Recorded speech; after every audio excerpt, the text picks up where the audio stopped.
And I want to tell the people of Kenya that all of us must protect our country. We must...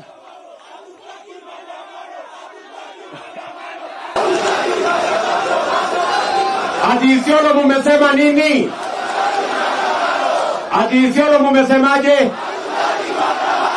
Ati Isiolo mmesemaje? Ati Isiolo mmesemaje? Ati Isiolo mmesemaje? Wale wanasema hatutaki maandamano nione kwa mkono.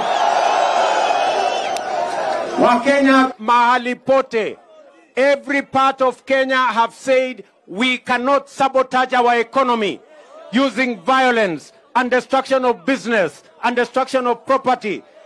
Kenya is the only place we have to call home, and we must protect it by all means. We must protect our democracy. We must protect the peace in our country because it is a collective responsibility of all of us as citizens.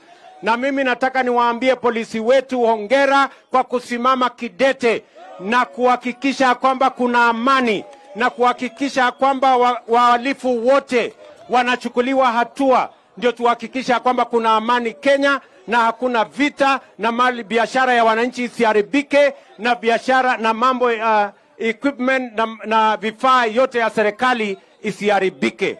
Tunaelewana jameni? Mimi nauliza nyinyi Isiolo, barabara kama hii tumetumia pesa nyingi ambazo nyinyi mmetoa. Alafu mtu mwingine anataka kucha kuchoma hiyo barabara. Mtakubali barabara ichomwe? Sijui kama tunaelewana. Tuko pamoja jameni? Tuko pamoja?